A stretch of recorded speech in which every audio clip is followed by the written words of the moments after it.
Today we're going to look at operations of functions. We're going to learn how to add, subtract, multiply, and divide functions, which are our basic operations that we've learned. And then we're going to learn a new operations that are just for functions called composition. So let's start with a couple of functions. We have function f, which is x squared minus 9, and we have function g, which is x plus 3.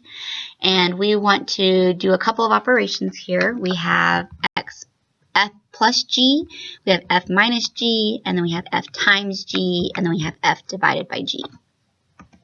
So let's start with f plus g. So when we're adding f plus g of x, we're just trying to find the new function rule where you're going to take f of x, the f of x rule, and you're going to add it to the g of x rule. So here's our f of x rule, x squared minus 9, and here's our g of x rule, which is x plus 3. So we'll go ahead and combine like terms, and we get x squared plus x minus 6. So this is our new function rule for f plus g. Let's do f minus g. So we'll take our f of x rule, and then we'll subtract our g of x rule. So our f of x rule is here, x squared minus 9, minus our g of x rule was x plus 3. So now, because we're subtracting, we need to make sure that we distribute the subtraction or this negative to every term in our g of x rule. So it becomes minus x and then minus 3. Then we'll combine like terms, and then this is our new function rule for f minus g. So now we'll do fg, so f times g. And so we're looking for a function rule for f times g, so f of x times g of x. So our f of x rule times our g of x rule. So this is where you're going to have to either FOIL or do the box method. And you'll end up with x cubed plus 3x squared minus 9x minus 27. Now f divided by g, so you'll take your f of x divided by your g of x. You simplify if you can, so x squared minus 9 factors to x minus 3x plus 3, and then your x plus 3 cancels, leaving you just x minus 3. It's also important to know that x cannot be negative 3 because since it canceled, there is actually a hole there. And then also it can't be negative 3 because that means our denominator would be 0 and we cannot divide by 0. All right, so let's do a couple more problems.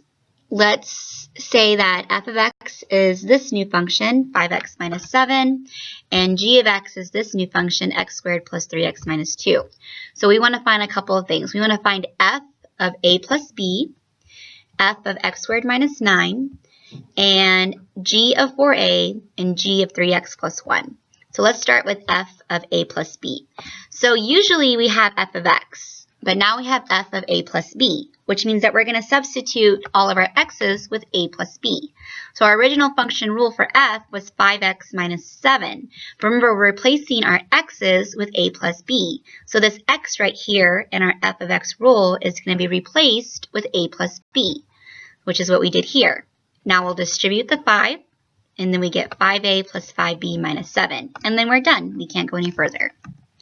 Let's do the next one, which was f of x squared minus 9. So again, we're replacing x with x squared minus 9. We're substituting the x with x squared minus 9.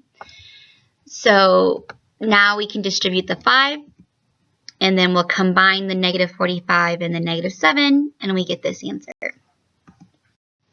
Let's do g of 4a. So we're replacing the x in g of x with 4a. So every time we see an x in our function rule for g, we're going to replace it with 4a.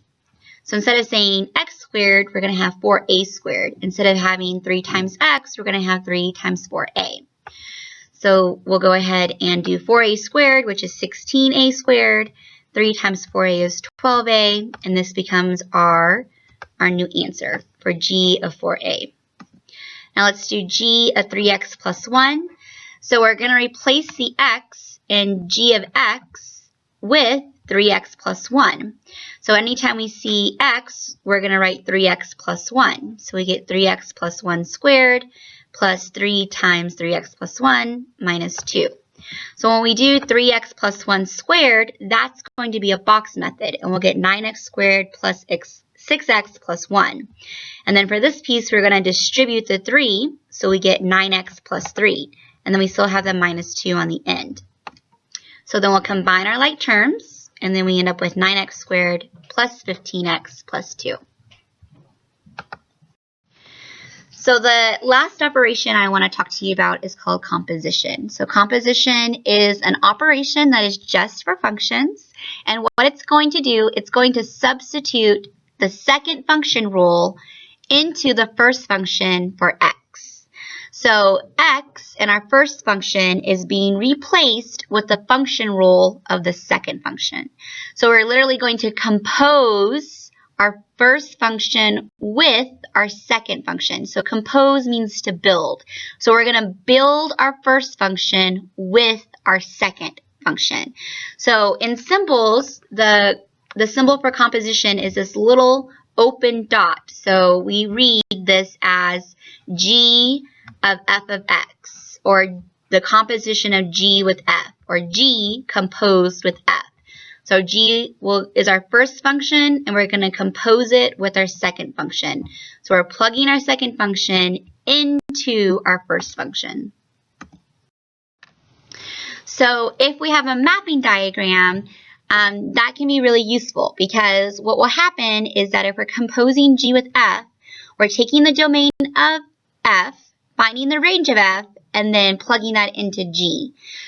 So let's say we have f of x is 3x minus 5, and g of x is x squared minus 9. And then we have some domain values that we want to try. So we'll start with -1 from our domain. So since we're composing g with f, what we're going to do is we're going to take the -1, plug it into f, and get -8, and then plug that into g, and we get 55. So -1 plugged into f, so 3 times -1 is -3 minus 5 is -8. Then take that answer and plug it into g. So -8 squared is 64 minus 9 gives us 55. So from the circle diagram, we can get our new ordered pairs of g composed with f. So a function rule for the composition of two functions can also be used to find ordered pairs instead of doing the circle mapping. The rule makes it a little bit easier because it's less work if you can just use the rule over and over and over again. So to find the rule, we have to substitute the second function into the first. So let's do an example of that. We're going to do g composed with f. So our f rule, f of x, is 3x minus 5, and our g rule, g of x, is x squared minus 9. So if we're doing g composed with f, we're going to compose g with f. So we're going to take f, and we're going to plug it into g. So instead of saying x squared, we want to say f of x squared, and f of x is 3x minus 5. So we're doing g of f of x. So we're replacing x with f of x, or the rule of f of x. And the rule of f of x is 3x minus 5. So that means we're going to place x with 3x minus 5. So instead of saying x squared, we're going to have 3x minus 5 squared. We'll use our FOIL method or our box method, and that becomes 9x squared minus 30x plus 25, and then we still have our minus 9. We'll combine like terms, and we end up with our new function rule, g composed with f, is going to be 9x squared minus 30x plus 16. So now we can substitute our values into our rule, and we'll see that if this is our function rule that we just did in the previous slide, now we can check it. Let's plug in 3 and make sure that we get the right answer. So 3 is supposed to go to 7. So if we plug in 3 into our new function rule, g composed with f, and we evaluate that, we get 7. So it works. It gives us a function rule. Go ahead and try some problems on your own.